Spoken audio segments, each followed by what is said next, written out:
ایک یہ بھائی نے آفر کویسچن کیا تھا کہ کیا دو بہنوں کا نکاح ایک ہی دن اور ایک چاند میں ہو سکتا ہے؟ یہ کوئٹہ سے ایک بھائی نے ہمارے کویسچن کیا تھا، تو بالکل ہو سکتا ہے۔ یہ کہنا کہ دو بہنوں کا ایک ساتھ نکاح نہ کریں، یہ بھاری پڑ جاتا ہے نکاح اور منحوس ہو جاتا ہے، یہ خواتین کے اپنی ایجادات ہیں، اپنی اختراعات ہیں، جس کی کوئی شرعی دلیل نہیں ہے۔ ایک ساتھ آپ 50 بہنوں کا نکاح کر دیں، اس میں شرعاً کوئی حرج نہیں ہے، اور ایک ہی چاند میں کر سکتے ہیں، کوئی قابل گرفت نہیں ہے، اور شریعت نے کسی قسم کی نحوست کی خبر نہیں دی ہے۔ اور اپنے پاس سے خواہ اچھے افعال و اعمال کو منحوس کہہ دینا، نحوست کا باعث کہہ دینا، یہ یاد رکھیں شریعت پر افتراء ہے۔ یہ معمولی چیز نہیں ہے کہ ایسے شخص کو نظر انداز کر دیا جائے، بلکہ وہ گناہ کبیرہ کر رہا ہے کہ اللہ تعالیٰ اس کے رسول نے جب حکم نہیں فرمایا تو آپ کو علم غیب ہے، آپ کو کیا پتہ کہ کیا ہے کیا نہیں ہے، اور آپ اپنی زبان استعمال کر رہے ہیں۔ اس لیے نبی کریم صلی اللہ علیہ وسلم نے ارشاد فرمایا کہ جس نے بغیر علم کے فتویٰ دیا اس پر زمین و آسمان کے تمام فرشتے لعنت کرتے ہیں۔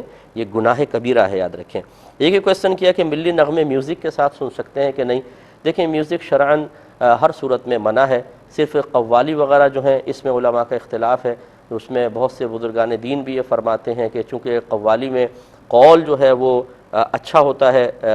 پاکیزہ کلام ہوتا ہے، اور میوزک اس پاکیزہ کلام کی تاثیر کو بڑھا دیتا ہے، لہٰذا وہ حکم جواز نکالتے ہیں۔ بہت سے علماء اس کو منع کرتے ہیں، لیکن یہ جو عام گانے وغیرہ ہوتے ہیں ان میں میوزک اپنی اصل حالت پر ہی رہے گا کہ اس کو شرعاً جائز نہیں قرار دیا جا سکتا۔ ہاں، ایک ہوتا ہے حالت جنگ کے وقت کہ جب جنگی ماحول بن جاتا ہے، کسی دشمن کے حملہ کرنے کا خوف ہو، تو ایسی صورت میں ملی نغمے بہت زیادہ جوش پیدا کرتے ہیں، اور یقیناً پھر وہ اس میں جو میوزک جس انداز سے ڈالا جاتا ہے وہ واقعی بلڈ سرکولیشن کو تیز کرتا ہے، اور انسان کا جذبہ بڑھتا ہے کہ اپنے ملک کے دفاع کے لیے، اپنے ملک کی سلامتی کے لیے اپنے آپ کو قربان کر دیا جائے۔ تو اس وقت پھر یہ ملی نغمے تو ایک ہتھیار کا سا کام کرتے ہیں، اس میں بالکل شرعی حکم بدل جائے گا، لیکن عام نارمل حالت میں اجتناب کیا جائے تو یہ بہت ہی بہتر ہے۔ ایک بہن نے فرمایا کہ جشن آزادی منانے کا طریقہ کیا ہے؟ بعض لوگ اس انداز سے مناتے ہیں کہ وہ انتقال ہو جاتا ہے، جیسے لڑکے والے اسکوٹر چلا رہے ہیں، شوں شوں شوں یہاں سے وہاں لے کے جا رہے ہیں، تو یہ طریقہ کار بالکل غلط ہے، بلکہ اگر میں اس کو گناہ کہوں تو یہ بالکل بیجا نہیں ہوگا کہ اپنی زندگی بھی خطرے میں دوسروں کی زندگی بھی خطرے میں ڈالتے ہیں۔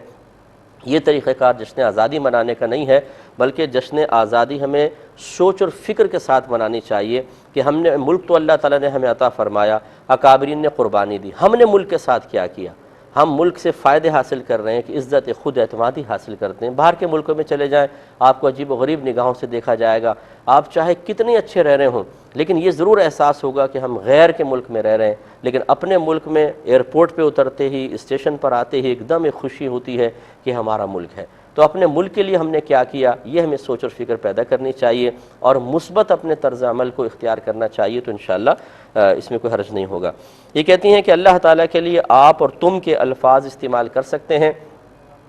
دیکھیں، آپ کا لفظ استعمال کر سکتے ہیں لیکن بہتر نہیں ہے،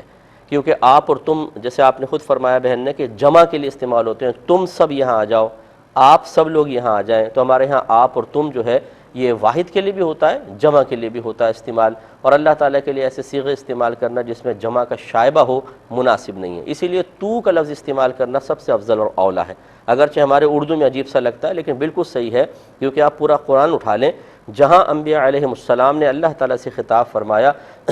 واحد مذکر حاضر کی ضمیر رکھی ہے، یعنی تو جس کا ترجمہ ہے۔ ہاں، اللہ تعالیٰ نے اپنے لیے نا کی ضمیر استعمال فرمائی، انا انزلناہ فی لیلۃ القدر، جس کا ترجمہ ہم ہے۔ اللہ کو زیبا ہے کہ وہ اپنے لیے جو لفظ مطلب بیان فرمائے، لیکن جو نبیوں کا طریقہ رہا اللہ کو خطاب کرنے کا وہ ہمیشہ واحد مذکر حاضر کے ساتھ ہے۔ یہی ادب ہے، اسی کو اختیار کرنا چاہیے۔